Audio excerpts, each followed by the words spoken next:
ความทุกข์มาจากไหนธัมมาธัมเมสัญชเนนติเหตุสัมภาระปัจจยาเหตูนันจะนิโรธายะธัมโมพุทเทนะเทสิโตอวิชชาคือความไม่รู้และโลภะผู้ก่อให้เกิดตัณหาธรรมสองประการนี้เป็นต้นเหตุแห่งทุกข์เป็นเหตุให้สัตว์ทั้งหลายได้มาเกิดแก่เจ็บตายเป็นกองแห่งความทุกข์เพราะอวิชชาคือโมหะสนับสนุนค้ำชูตัณหาที่เรียกว่าอัตตทิฏฐินี่เองความทุกข์เกิดแก่เจ็บตายจึงเกิดขึ้นมาอย่างต่อเนื่องการที่จะทำให้ต้นเหตุแห่งทุกข์หรือสมุทัยซึ่งคืออวิชชาหรือโมหะและตัณหาหรือโลภะสองประการนี้ให้ดับสนิทลงไปได้นั้น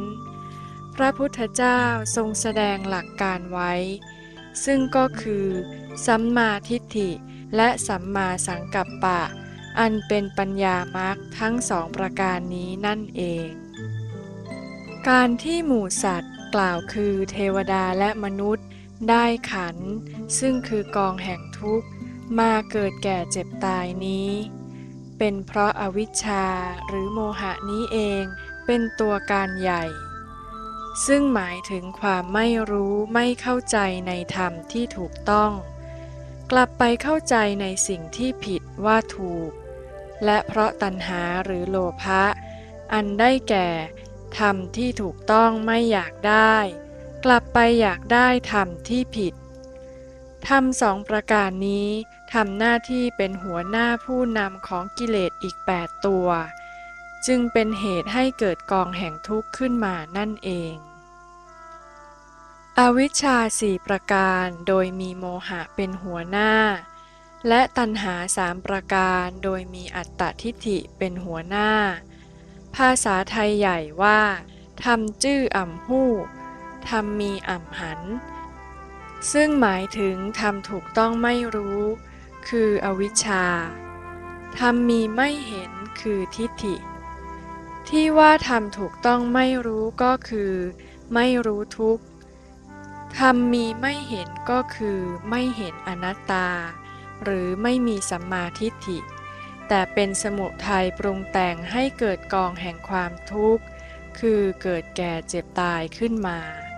เป็นวัฏฏะสงสารหมุนเวียนเปลี่ยนแปลงไปมาอยู่อย่างไม่มีที่สุดสิ้นอันคำว่าอวิชชาหมายถึงโมหะความหลงอหิริกะความไม่ละอายต่อการทำชั่วอโนตัปปะความไม่เกรงกลัวผลความชั่วและอุทธัจจะ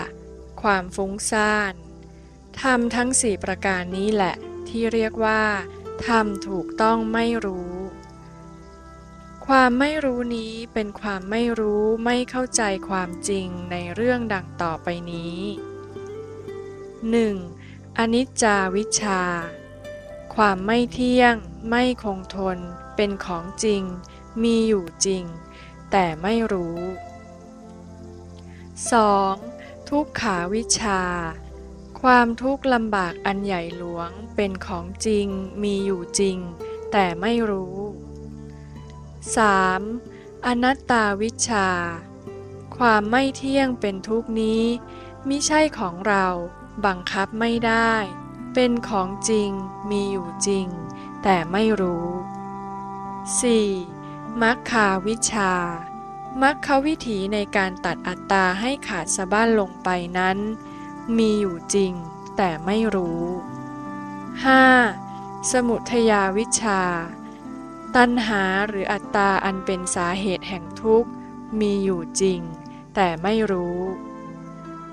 6. พลาวิชชาผลที่เกิดจากการที่ตัณหาดับลงไปแล้วเกิดความสงบเย็นขึ้นมามีอยู่จริงแต่ไม่รู้คำว่าตัณหาหมายถึงธรรม3ประการคือทิฏฐิความเห็นผิดมานะความเย่อหยิ่งถือตัวและโลภะความอยาก ในบรรดาธรรมทั้งสามประการนี้มีลักษณะดังนี้ 1. ธรรมมีไม่เห็นคืออัตตาจริงไม่มีแต่เห็นผิดไปว่ามีอัตตาจึงกลายเป็นอัตตทิฏฐิเรียกว่ากามตัณหา 2. ธรรมดับไม่เห็นคือความดับมีอยู่แต่ไม่เห็นจึงกลายเป็นสัตสตทิฏฐิเรียกว่าภวตัณหา 3. ธรรมเกิดไม่เห็นคือความเกิดมีอยู่แต่ไม่เห็นจึงกลายเป็นอุเฉททิฏฐิเรียกว่าวิภาวะตัณหา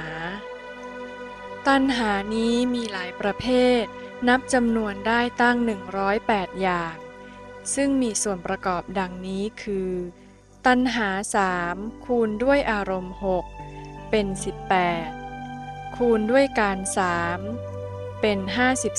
54คูณด้วยสันดาน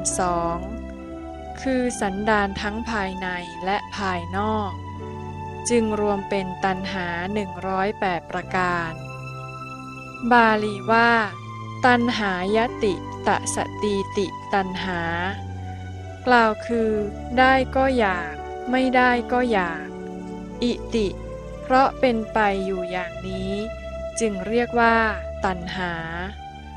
ตัณหานี้มีลักษณะเหมือนกับลูกวัวหิวนมแมวเห็นหนูและงูเห็นเขียด